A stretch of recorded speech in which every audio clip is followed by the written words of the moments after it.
2 on YouTube, baby. I'm excited, man. Welcome, as always, to the Pylon Dons.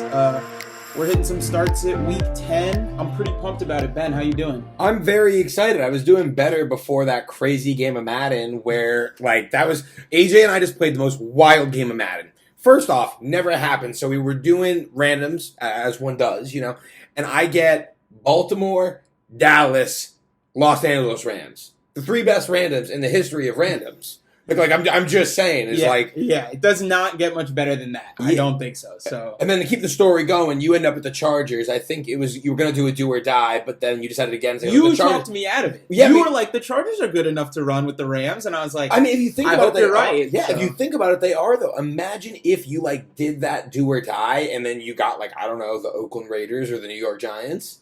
Definitely not the Raiders. As somebody who just played with the Raiders, Derek Carr, you're a fantastic NFL QB if you're listening. You're not my favorite Madden quarterback. So to keep narrating the story of this game, so it's honestly, I have a blistering opening drive. Darrell Henderson right out the gates, pitch left, 56 yards. AJ, ankle tackle. Game keeps going back and forth, back and forth. You score with, 12 seconds left? You were going to go for 2, and then there was a penalty, and then you couldn't. Yeah. And then, there's more. I get the ball back. I hit Van Jefferson on a 12-yard out route, get to the 39-yard line. Wow, my memory is churning now. I know, you're on all cylinders. I usually can't even remember what I wore the day previous. But here we are, play by play. And I decided to throw a Hail Mary. And but the Hail Mary where they got the 3 going straight and the one who runs the 50-yard post. Yeah. So obviously you remember you were there, but the commentary for these people is very important. So I throw it to the square for all my PS4 people. I think it's X for the Xbox fans, and I just yos it. And Derwin James takes it to the house, walks me off. As time expires, man, Derwin James, I was using him the whole game. He's nasty. Nasty. What else is going on? We've been chilling for 2 hours. What do we need to update the listeners on? The move is pretty much set in stone. I'm staying there pretty much for the foreseeable future. Everything is there except my desk. So I'm super, super, super pumped to be fully settled in my apartment. I set up the Wi-Fi today. Ooh. I got that extra 200 megabits per second. Ooh. I could kind of tell the difference. Spectrum is not the greatest, unfortunately, but the app's pretty solid. Yeah, the managing app is decent. Shout out to Spectrum. Y'all are mediocre, but I like your app. But speaking of managing, these people got to manage their fantasy football teams, and we got to tell them who to start and who to sit. Yeah, we got a jam-packed show today. We got a whole lot going on. Man. Yes, the hand motions are justified, and I know it's the hand motions because, of course, you're subscribed to our podcast, but you're watching me right now on YouTube. How many fingers am I holding up? How many fingers? Look, I'm Tyreek Hill. How many fingers? There's your hint if you're listening to the pod and not watching the YouTube. But it was 2, if you didn't know. Yeah, so we have a jam-packed show today. So we're doing our start-sit. Unfortunately, we were supposed to have a super exciting mystery guest who we're not going to reveal because they had to reschedule.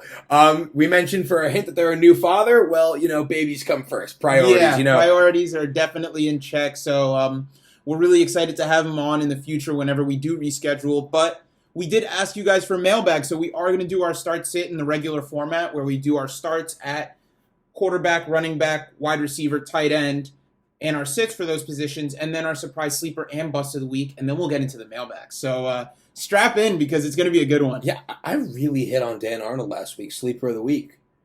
Dan Arnold led the Jacksonville Jaguars in receiving back-to-back weeks. Who else is it going to be? It's not going to be Jamal Agnew. That's specifically for BJ, by the way. The Jamal Agnew stan of our friend group. So Jamal Agnew stan. Yuck. Anyhow, okay, so we're going to do our start-sits, and we're going to do our mailbags. But first, what I need you to do is to follow us on all social medias. Instagram, @ThePylonDons. Twitter, @ThePylonDons. Subscribe to our podcast and subscribe to our YouTube channel. Leave a review. Tell me that my haircut looks bad. I know it doesn't. Check out this fade. But anyhow, any interaction, I'd really appreciate it. And I think my good friend AJ would too. Yeah, I would love it. I love getting mailbag, especially from new people. So without further ado, I think we're ready to get right into it. Okay, cool. So let's go into start sit. Let's get it. Do you want to go first or do you want me to go first? Let me take it away, man, because... So selfish. I love shootouts. I love trying to predict shootouts when I'm streaming quarterbacks. Yes. And this isn't the first time I've chosen somebody starting against Kansas City. But it's Derek Carr. They're playing at home. Derek Carr always plays better at home. They're playing Kansas City. Everybody that plays at quarterback always plays better against Kansas City, unless your name is Jordan Love and you stink. Hey, first off, he did not stink, and I'm absolutely going to stop you in your tracks to address this. First off, he was going into Arrowhead, and his mom was very far away from the sidelines. Oh, my God. But it was his first start. That's not sweet. All right, but all right, Kansas all City's right, defense all is bad, but continue. I just had to stop that because I will not have any Jordan Love slander on this podcast. Derek Carr finally remembered to feed Darren Waller, and that was really big. The Giants are a much better secondary than the Chiefs, but Darren Waller still got his, and I think this week he's going to continue to get his, and it's going to help Derek Carr put up a much better performance against the Kansas City team that honestly looks washed up. That's the best way to put it for me. I think this is going to be a shootout. I think Mahomes is going to have to do some Mahomes-level things. But I think Derek Carr is going to have a really easy time just peppering everybody, especially Renfro and Waller, and just having one of those performances where he ends up with 300-plus yards and a couple touchdowns and gives you a very good fantasy week. I think that's a great call. Derek Carr always plays well against the Raiders. Divisional games are close. And I think, I said Derek Carr plays well against the Raiders. Derek Carr is on the Raiders. Derek Carr plays well against the Kansas City Chiefs. And I think he's going to be in for another big one. I think it's a great call. I'm going to talk about more Raiders later. I'm going to take it over to the kid, your marketing mid-manager, straight out of Scranton, Pennsylvania, probably, Taylor Heineke. Yeah, the Washington football team is home against Tampa this week. And, we love guys at home. They're always comfortable. But I like Taylor Heineke against Tampa because this is where Taylor Heineke burst onto the scene. In that wild card game last year, Taylor Heineke balled out against Tampa. And I kind of hope he's going to recreate some of that magic. But even more so, Washington is going to be playing from behind. I love the positive game scripts. Taylor Heineke is going to get to fling the bejesus out of the football. Mm-hmm. Could be an interception, maybe not, but I could easily see 275 yards and a couple tutties coming his way. It's going to be a lot of throwing. Yeah, and the Tampa defense has started to step their game up, but they're still not the Tampa defense that he played in January by any means. So definitely like Heineke as a start. Taking it over to running backs, this one, I'm kind of sort of picking more homer picks. I've been really vibing with the Jets recently. Well, they have been improving. And I'm starting Michael Carter this week, even though on paper you look and you're like, the Bills ruin running backs. They are one of the best defenses in the NFL against running backs in real life and for fantasy. They really retain them. But Mike White is going to be back under center, and what it means for Michael Carter is a lot of checkdowns. Michael Carter got 9 targets in Mike White's start against the Colts. Oh, no, sorry, the week prior. Yeah. And I think that's just going to be more of the same. Corey Davis is still not 100%. Elijah Moore is still going to get his. If you listened last week, you know how I feel about Elijah Moore. But after that, Michael Carter is the guy, and Mike White loves his checkdowns, and Michael Carter is going to be there for pretty much all of them. So PPR-wise, even if he doesn't have a great rushing game, I fully expect him to have a super high floor, and if he finds the end zone, a pretty high ceiling. Yeah, I'm not as into Michael Carter as you are, but I love the logic there. The process is absolutely 1,000% correct.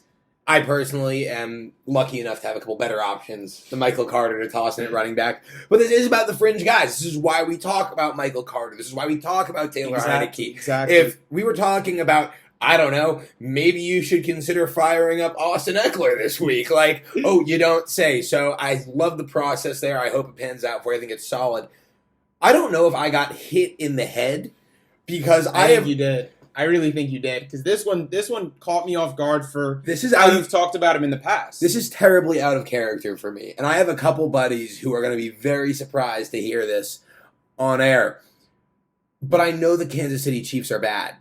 Like I know you can run the football on the Kansas City Chiefs, and the only running back I dislike more than this player is Kenyon Drake. So I guess I kind of have to default and start Josh Jacobs, who has somehow been in double digits every single game he's played.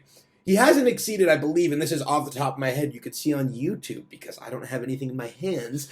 Off the top of my head, I don't want to say he's been over 19 points. He hasn't broke 20, but he hasn't fallen below 10.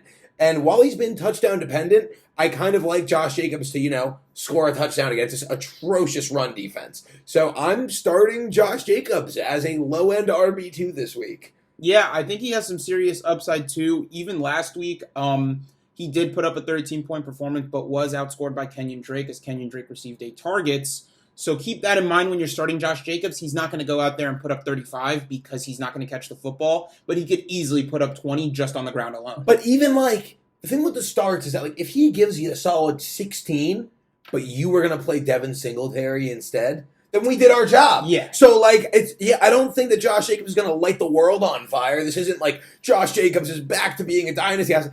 But Josh Jacobs is going to give you your 14 points this week. Yeah, and I feel really good about it. Absolutely. Taking it over to receiver, this is a guy that's been pretty disappointing recently, but if there's a matchup that he's going to replicate his big play potential, it's going to be against Detroit, and it's Chase Claypool. I think that this defense, as we know, is not the best. Even though we were really high on Devonta Smith when he played Detroit, Philly put up 40-something points, and it was all on the ground to everybody's surprise. But I think Pittsburgh, while Najee is obviously probably a top 3 start at the position this week, Pittsburgh's also going to air it out. Freiermuth is getting involved, so it might hurt the other players' touchdown potential. But Chase Claypool is the best big threat, and if he's going to break off a couple big plays, it's going to be this week against Detroit. Do you remember all those things that said Michael Carter where, I love the process? The process was there for Devontae Smith, man. For Devonta Smith, the process was there. It was there. And I think it's going to pan out for Claypool because I think he's a little more of an outside alpha receiver than Devonta Smith is, so I think he's going to have his way with those cornerbacks. If it doesn't work out for Claypool, maybe I'm going to just totally go the opposite route and just start fading receivers playing the Lions. Just okay, who picked up Jay Ajayi this week? Oh, they're playing the Lions. 2 ugly touchdowns. Yep. Lock it in. Yeah, exactly. But I love the process there. He should be able to have a big game. My start of the week is actually betting on someone else to get back on track. And I love this call, by the way. I love it. Yeah, we actually had one of those times when I got to the agenda first, so I got to talk about him. So, pretty excited. Yeah. Julio Jones. He is back playing the New Orleans Saints. The guy who he's had a Hall of Fame career against? He's just been torching the Saints for the past 12 years? Yeah, he's pretty familiar with how to get open against Sean Payton's defense. Yeah, and Sean Payton, to his credit, amazing head coach, Hall of Fame head coach, Super Bowl champion, never really found a way to stop Julio Jones. Very few have. Yeah, I kind of feel like this is a really natural spot for Julio Jones to get back on track, and I'm very comfortable with him as a top 24 play this week. I totally agree with you. I think that Marshawn Lattimore is going to line up across A.J. Brown more often than not, and I think that's going to absolutely open things up for Julio. And Tannehill has looked a lot more comfortable under center, which is really important to note. He's definitely reverted to the form that a lot of people thought he was going to have for the entirety of the season, and he's going to be throwing more because obviously they don't have Derrick Henry. And also, I'm happy you brought this up because you brought up Lattimore. Obviously, you're starting A.J. Brown. That's why we're not talking about A.J. Brown.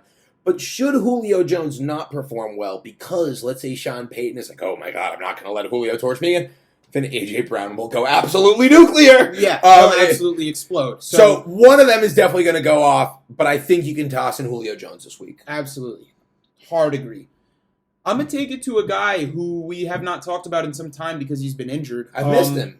I'm happy. Yeah. It's good to see him back. It's good to see him back, and it has to come off of your Heineke start. I'm starting Logan Thomas this week. Cool. I've stashed him on IR in a couple of leagues, and the thing about him is he's had a rapport with Heineke. He's good. He was peppered in that game against Tampa in the playoffs last year. He had 5 targets for 75 yards, I believe. So I think Logan Thomas is going to really be a huge play. Ron Rivera wanted to get him involved pretty heavily, and I think that's going to immediately return to form when he suits up. If you've been listening on the podcast and are not watching this on YouTube, I was just nodding my head explicitly yes for about the past minute, or whenever AJ started talking about Logan Thomas, I was just yeah. I think it's a great call. My only thing to be wary of is Devin White and Levante David are pretty nasty, but Logan Thomas has performed against them before. And I think Logan Thomas is one of those guys you can confidently start as a tight end 1 any given week. Yeah. So I think that's a really, really good call.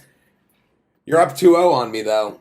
You beat me on Darnold, beat me on Cousins, and here is where I get my revenge. You're taking it away from the QB position. Maybe your luck will change on the disagreeing. But I gotta fire up Hunter Henry against Cleveland.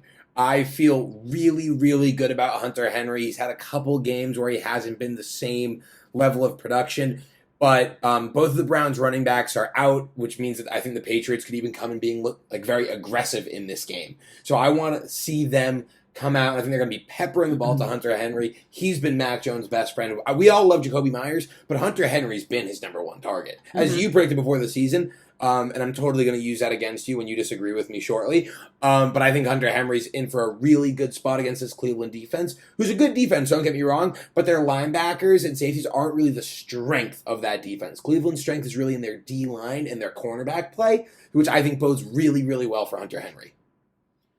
You bring up some pretty good points. I'll leave it at that, though. Cool. I'll get into it later. Oh, your sleeper of the week. Oh, that makes me happy. Oh, AJ, that's so thoughtful. Did you do that for me?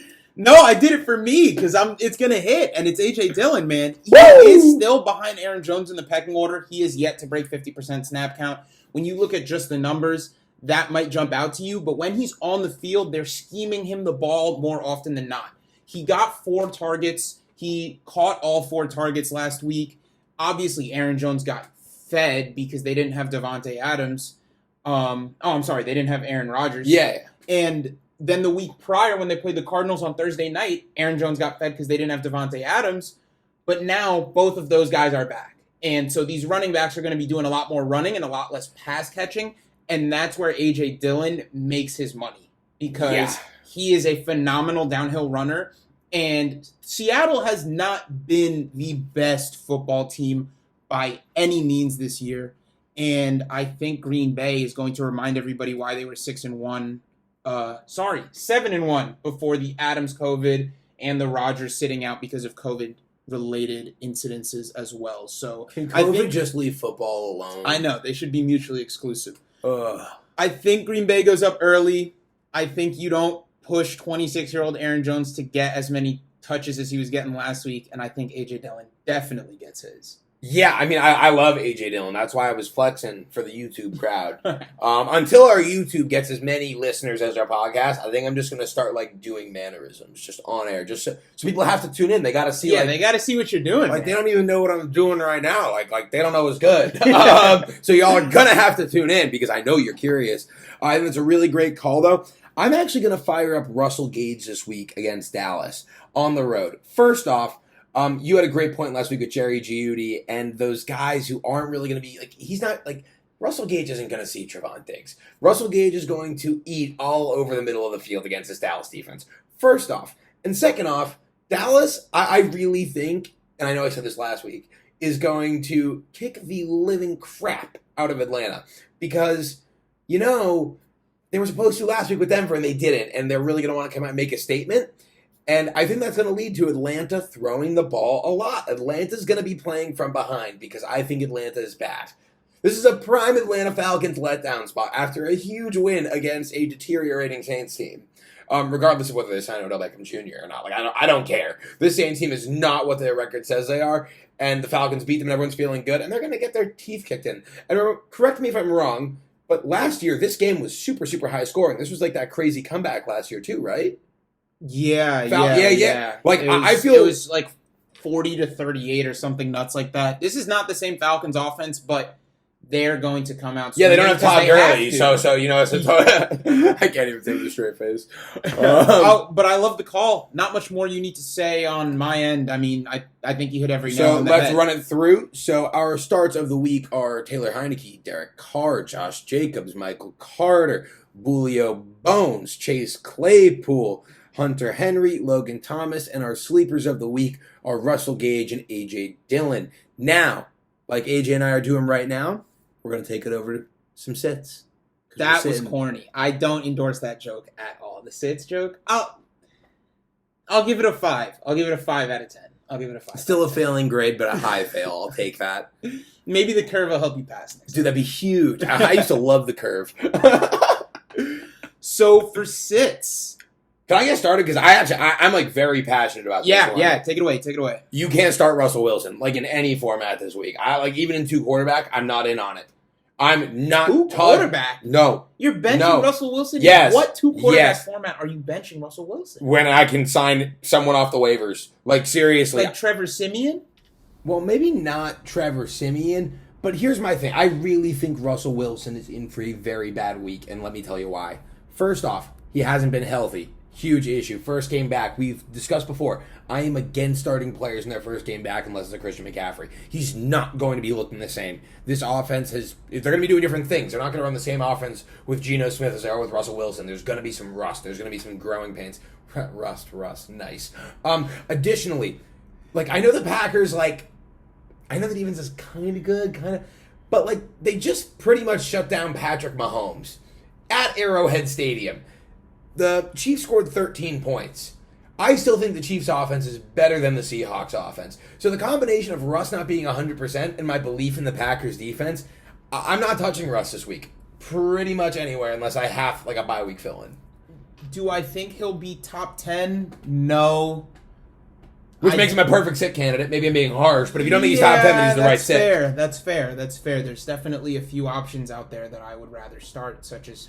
Literally, I would rather start the guys we named. Yes, I would. Yeah, I'd rather start Heineke and Derek. They're healthy. Absolutely. I mean, and that plays a big factor. Speaking of guys that were sitting, though. Oh, Teddy Bridgewater. He wants to play so bad. I know, man. He's dying. I mean, he's the QB 15 underratedly. Of course he is. He's Teddy B. He's sneaking in there. He's been a good fantasy quarterback in spot starts, but this is one of those games where I think the Broncos are just going to pound the rock 40 times. They've been pounding the rock. They ran the ball 29 times last week, and I think they could easily break the 30 carry mark this week. Both Melvin Gordon and Javonte Williams are playing super, super well. And this Philly defense pretty much takes away any big play potential that you might see out of this Broncos offense, save for a Cortland Sutton or even a Noah Fant. They're not giving up a lot of yak. They're not giving up a lot of deep throws, and they pressure the quarterback decently well. So I think the Broncos are just going to immediately out of the gate try and establish the run game. And this could be one of those games where Teddy Bridgewater makes a couple marches down the field, maybe hits 280 passing yards, but I don't see a world where he throws for more than 1 touchdown. Yeah, that kind of plays when you put it like that. Nick Sirianni still makes me absolutely sick, but it's absolutely a good point for sure. Taking over to the running back position, I really don't think you can fire up Elijah Mitchell this week. And the big thing is that they're playing the Rams, and that's just really not good. They just added Von Miller, and they're going to be playing from behind, and I think there's going to be a whole lot of throwing. I think this could be a really good week, especially for George Kittle. I really do.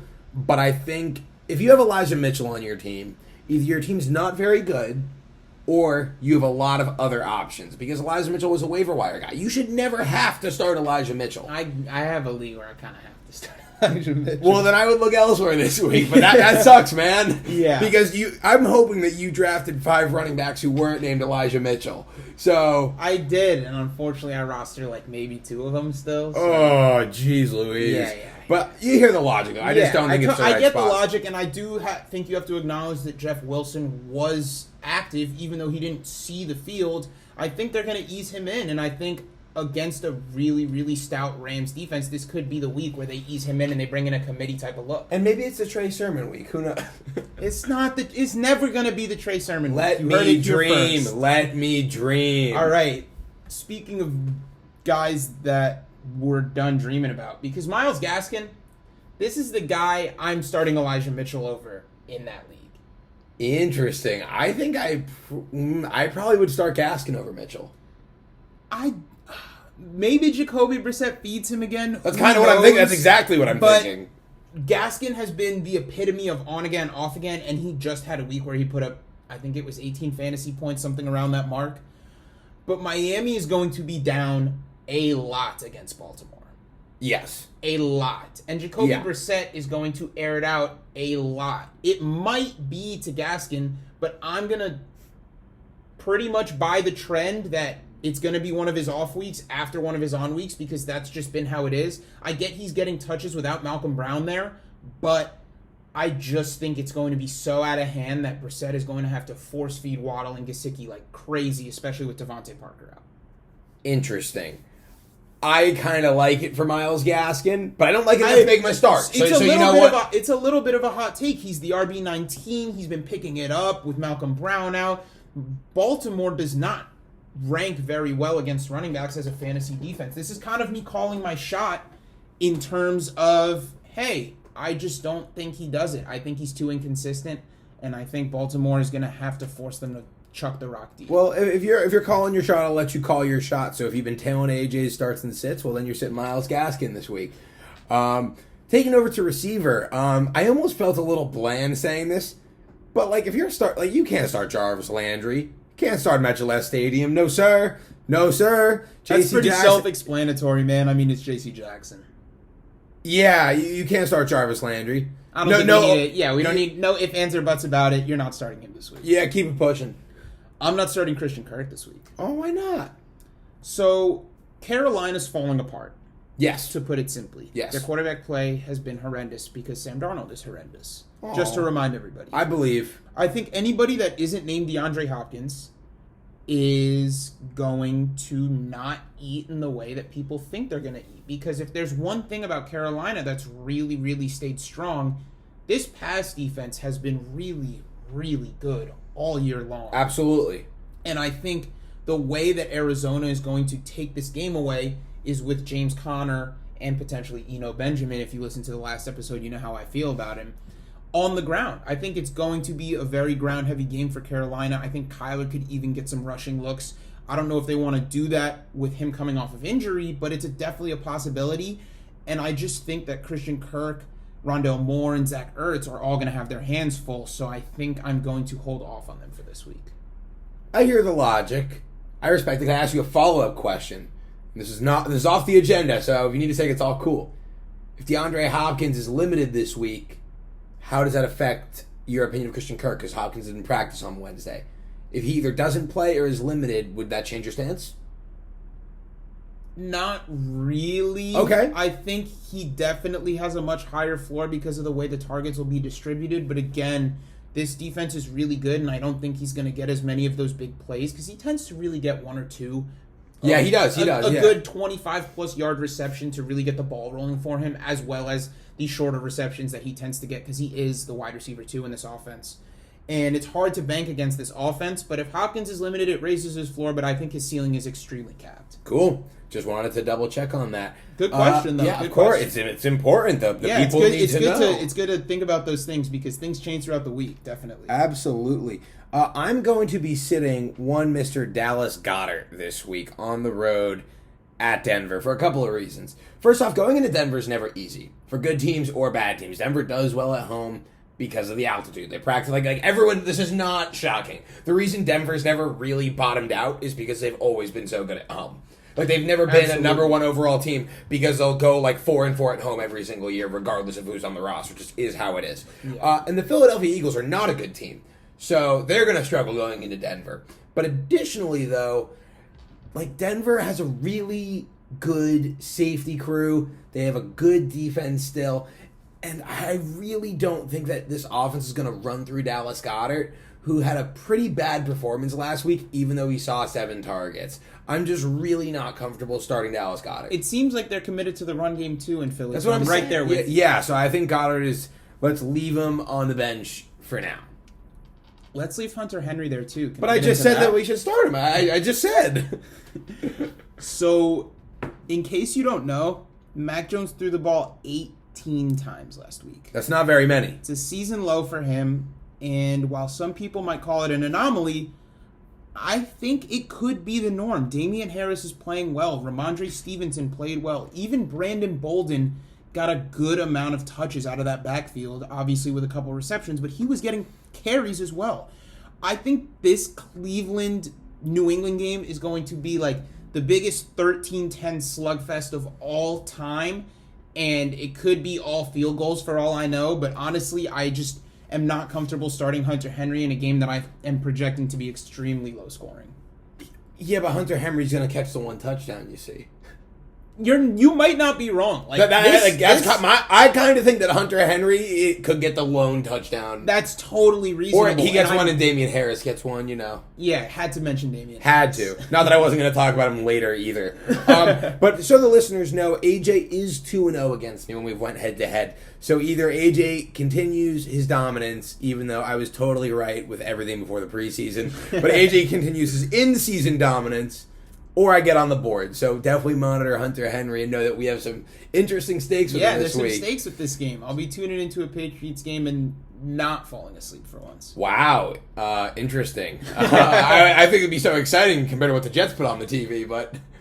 That's a good one. Yeah, that's you walked fair. into that that's one. Fair. That's Thank fair. you. We just fist bumped if you're watching on the YouTube. If you're watching on the podcast, or listening on the podcast, I should say. Yeah. Tune in and watch us fist bump.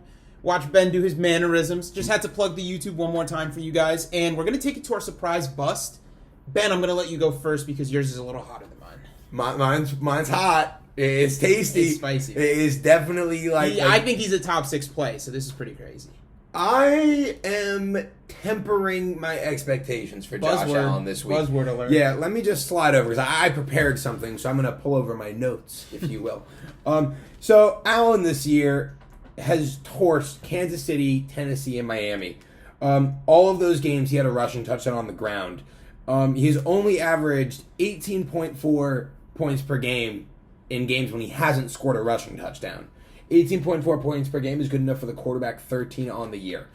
I don't think Allen is going to be as bad as he was last week. I don't think we're talking a single-digit performance. But let's use some logic here. Do you really think they're going to let Josh Allen run one in a meaningless game against the New York Jets? Because I don't. I could easily see... They let him run one in against the Houston Texans in about as meaningless of a touchdown as you could have drawn up. Yeah, wait, no, I don't think that's true, actually. I'm going to fact check that. I think you're actually wrong. 1 second. I'm pretty sure he had a rushing touchdown if my memory serves me I was correct. staring at Josh Allen's game log for a couple minutes. No rushing touchdown against Houston. Wow, so he just exactly. let him up through the air. Exactly. So, good call. Thank good you. call. Josh Allen has only been a QB1 in games where he has scored a rushing touchdown, and I don't think he is going to score a rushing touchdown this week. It's really hard to bench Josh Allen. I'm not saying you should bench Josh Allen. You should play Josh Allen over Russell Wilson. I'm not saying this is surprise bust. I'm just saying though that if Josh Allen gives you 180 yards and 2 touchdowns, what's that take you to? 18. That's 180 yards, 25. So passing yards, I forget how to do math when those come into play. Yeah, wait, no, so it's 25. So 200 passing yards is 8 points. So 7 touchdowns points is 12 points, so that would be 180 yards. No, 2 touchdowns is also 8 points. I'm thinking 6-point passing touchdown because I'm only thinking about myself. That's what I'm saying. So 8 plus 7, 15, 182 passing touchdowns, and they run out the ball. When you put it like that, yeah. 180 is a little. But does 200 really make it that much better? 250 is very reasonable. Okay, that puts him closer to 20. But 250 and 2 touchdowns puts you at 18, which is 18.4. Which is exactly what I said. So temper your expectations. For Josh Allen and don't hire us to be your As a Jets fan, this game might get hideous. I'll just leave it at that. Fair enough. My surprise bust is going to be Leonard Fournette. The game script is pointing to him having a busy third and fourth quarter with Tampa pretty much being expected to blow Washington out of the water, particularly in the first half when Tampa just runs away with football games. Yep. We've seen them do it against Miami. We saw them do it against Chicago. When they play a bad team, they whoop them. Yes. Then they don't take the foot off the gas. Correct. And they're not going to take their foot off the gas against Washington either. This pass defense is awful. The run defense is much better in Washington. And this is a little bit of a heat check on my end. 2 heat checks, 1 episode. So, Ronald Jones got... No! Ben just got up and walked away. I'm not saying to start Ronald Jones. I'm staying over here until the take is over. Okay, so it's just us guys. Ronald Jones received 10 carries against the Bears when it was a blowout. Leonard Fournette did not get fed then. Then, during the bye week, 8 days ago, Bruce Arians went to the media, and when they asked about trading Ronald Jones, he said he would need, quote, an extraordinary amount to get rid of him because he views them still as a 1-2 punch. I mean, obviously he didn't get moved. He's going to suit up for Tampa.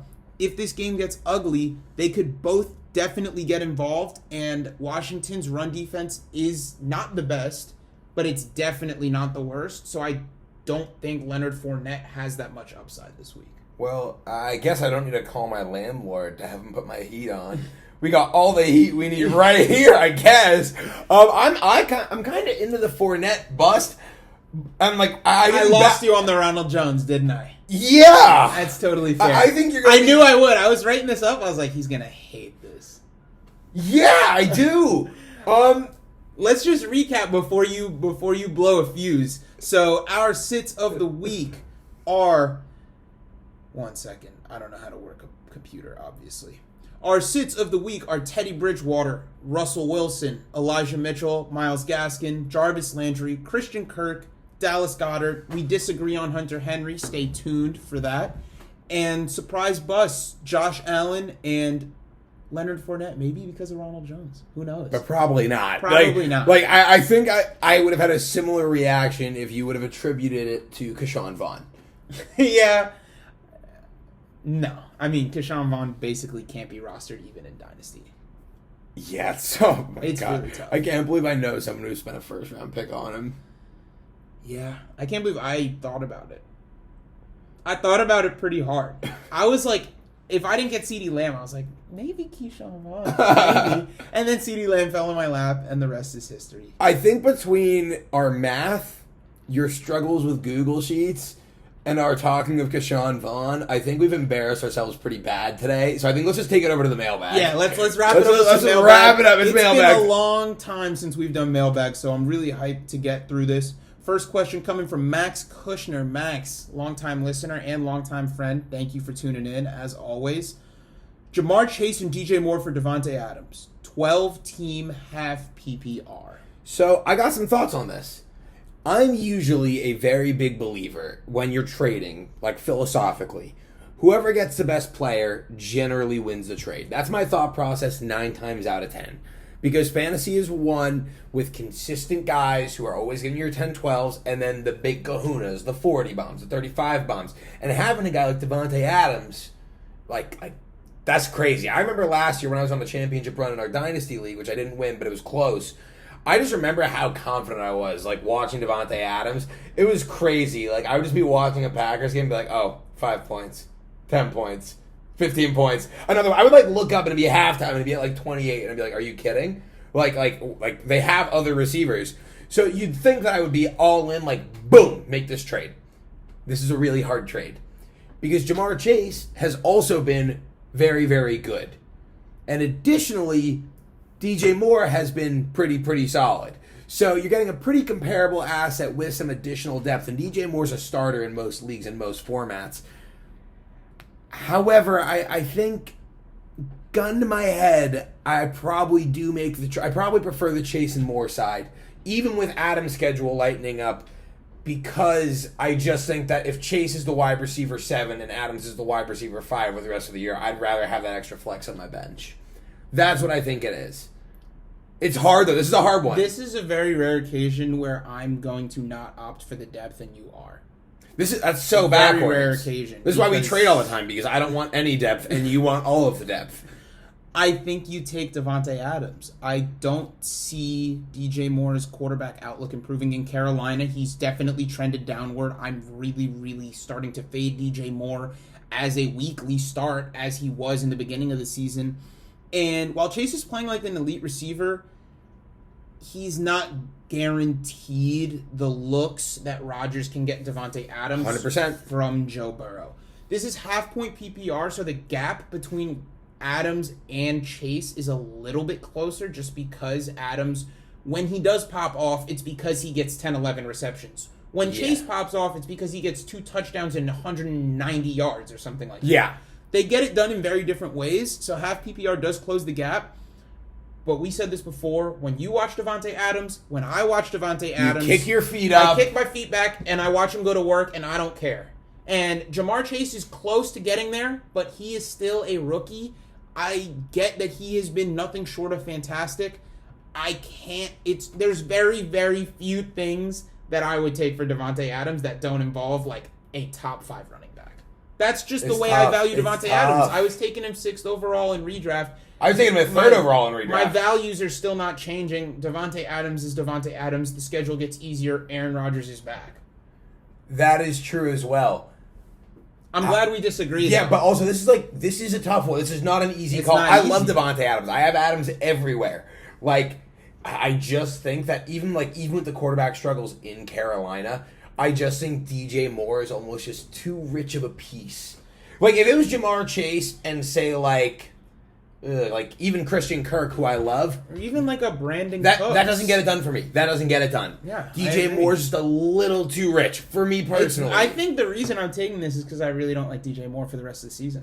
Which is probably a very fine take, and I'm not super mad about it. He's probably closer to a high-end wide receiver 3 than a wide receiver 1. He's probably like a wide receiver 18, 19, 20 the rest of the season, but it's just a little rich. So, Max, I hope that you found our conversation on this helpful. We didn't come to a real clear consensus. But I'm glad we disagreed, Max. I hope you listened to both of our points, and I hope we could have helped you sort of evaluate both sides. You really also can't super go wrong. This is you super really can't good. Go wrong. You're getting good value, but you're losing Davante Adams, but you're getting Jamar Chase, who's been elite. So whatever you do, you're still going to have a great receiver. Yeah, so what's the next question, AJ? Start Mike Gesicki or start TJ Hawkins? And that was from our good friend Andrew. So this week, Gesicki has the Ravens, and Hawkinson has the Steelers. I think we disagree here again, if I'm correct, because I think you should start TJ Hawkinson, and the reason for this is that because you hate Mike Gesicki with a passion. Yes, but it's not just that. I promise. I have facts to back this up. All right. First off, TJ Hawkinson's been great all year. He was going on a tear before the bye. Lions are coming off a bye. Steelers are coming off an exhilarating Monday Night Football game. I think the Lions are going to be the most prepared they've been for a game all season. They're still going to lose. They're still going to be losing. So they're still going to be throwing the ball a lot, but they just had more time to game plan for it. I just really think that TJ Hawkinson is like a surefire 15 points in your lineup this week. I can't really say to not play TJ Hawkinson if you roster him. If you roster him and Gesicki, you have 2 tight end, one's good for you. Mike Gesicki is the tight end 3. Let's just, before... Through 10 weeks. Before we really get into it, we have to acknowledge... And TJ Hawkinson's a tight end 4, though. Yeah, I mean, they're neck and neck up there, but Baltimore is 31st among 32 NFL teams, in case you forgot that there's 32. Well, we struggled with math on today's episode. We did struggle with math a little bit. Thank you for the extra background on that. Among the 32 NFL teams, the Baltimore Ravens are second to last in terms of allowing fantasy points to tight ends. They're not playing. Devontae Parker is out with a hamstring injury. Jacoby Brissett has helped Mike Gesicki have his best weeks. I think there's just too many things going right for Gesicki. He's been too good, and he's due for way too much volume for you to not start him. Seriously, with this, if you can put one of them in your flex, I don't think it's the worst choice in the world. Yeah, I kind of don't hate that either when you say it. What I would say at the very least is I'm just a lot more confident with Hawkinson being the focal point. Because think about it, if the Baltimore Ravens, their whole game plan is to stop Mike Gesicki, I think that they can maybe get it together. I think they can handle that. However, though, they can keep him out of the end zone, and Mike Gesicki could get peppered with targets. So I totally hear you on that. This is a tough one.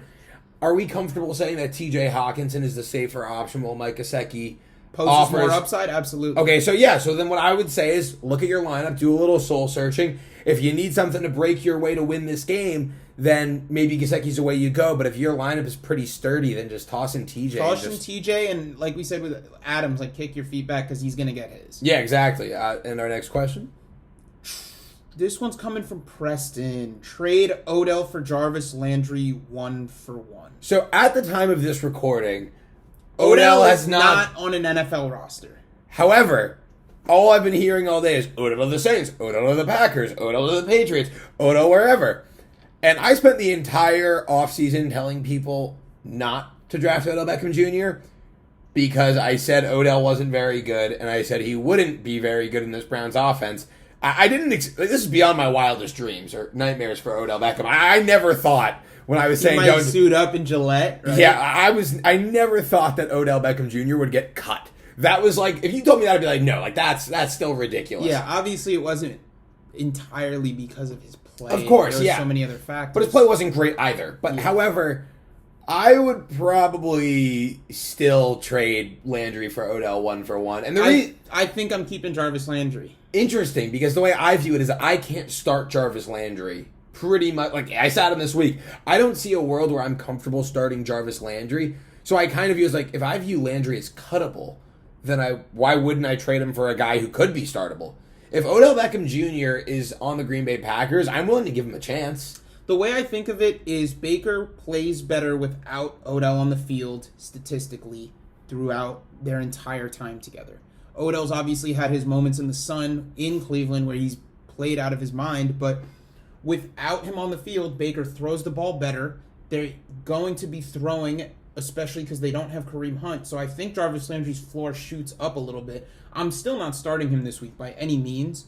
And may you not start him for the rest of the year? Entirely possible. I just think when it comes to bench guys, having a safe guy like Jarvis Landry, who is now the de facto wide receiver 1, I'm just sticking with Jarvis Landry on this one. Is he the de facto wide receiver? You want to talk about DPJ in that light? Yeah, I do. Yeah, you know what? I do. When you after that, yeah, I do want to talk about DPJ in that light. It's a fair question. I don't know if Jarvis Landry's the wide receiver 1 in Cleveland. He's the deeper threat, and Landry is the PPR guy.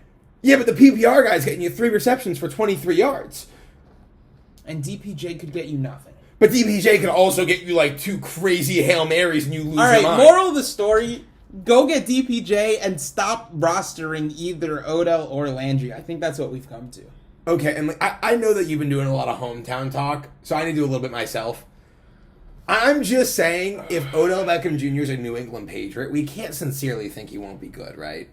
Like, come on, like, I don't mean like sky's not the limit, but he's definitely fantasy relevant if he's a New England Patriot. You're not starting him very much. I'm not starting him week 1, but he has to be rostered in all formats, and I'm very excited to see where it goes if he's a New England Patriot. You got to roster him for the upside, so I hear you there. Okay, so in conclusion, go get Donovan Peoples-Jones. AJ, see who's at the door while I look at our next question, because we're just keeping it rolling on today's episode.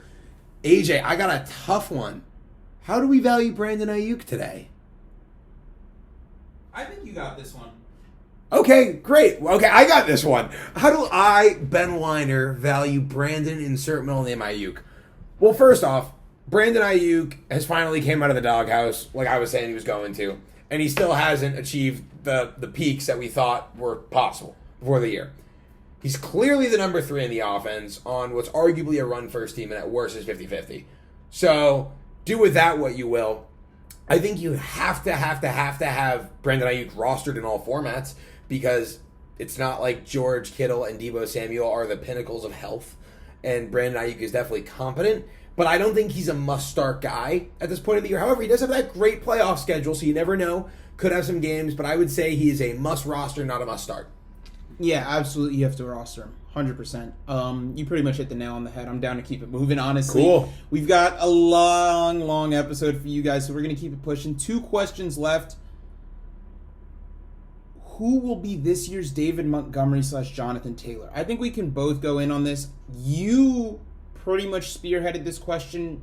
You took all of the guys. I think we are in lockstep.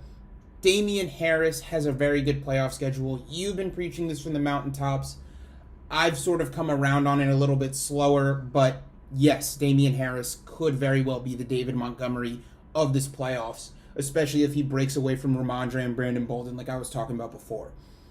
Secondly, we're talking about a guy who I said don't believe the hype on, but I think I was believe the hype. I might be, because the news we've been hearing about Chase Edmonds hasn't been great. I do like Benjamin as more of a handcuff, and I was just looking down the schedule for James Conner, and I think there's a lot more touchdowns in his future, is how I'm feeling about it. I mean, he's at Detroit, home against Indy, and then at Dallas throughout the fantasy playoffs. Like, that could be 5 touchdowns in 3 games. Yeah. Like that really could be. And Kyler Murray's not going to be running the ball at the end of the year because the Cardinals are probably going to make the playoffs. Yeah. Like, you think that if the Cardinals have a playoff spot locked up, they're running a QB draw with Kyler on the goal line?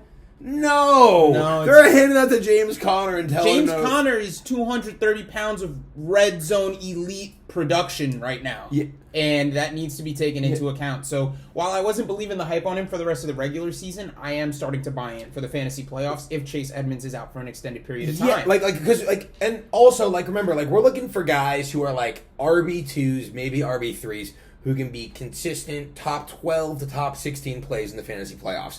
Guys who are going to win you championships. Looking at Damian Harris, looking at James Conner, and keep your eyes peeled on the health. This is health dependent on Antonio Gibson, who has underperformed. He has not met anyone's expectations, including my own. However, he's still been fantasy relevant. He's the running back 22. It's not like he's sunk your team. If Antonio Gibson was your third-round pick and you hit your first two picks, you could very well still be okay right now.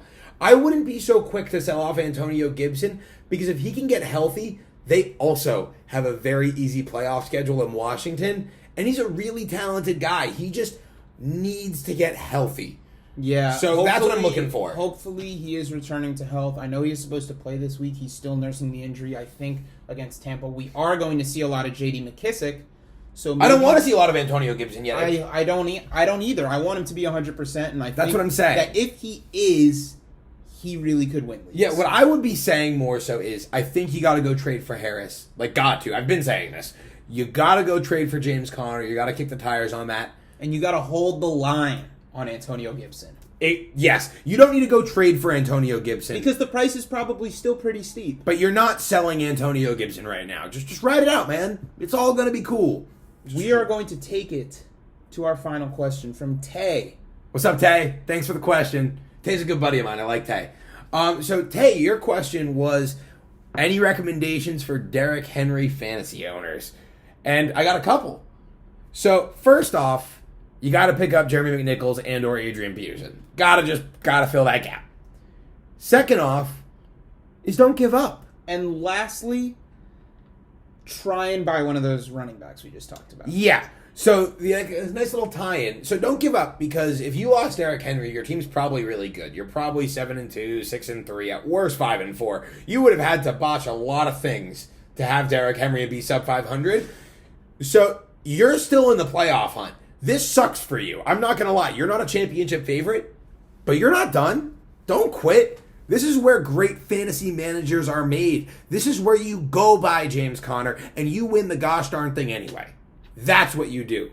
And you keep a good attitude about it. And you tune into the Pylon Dons. And you subscribe. I'm AJ.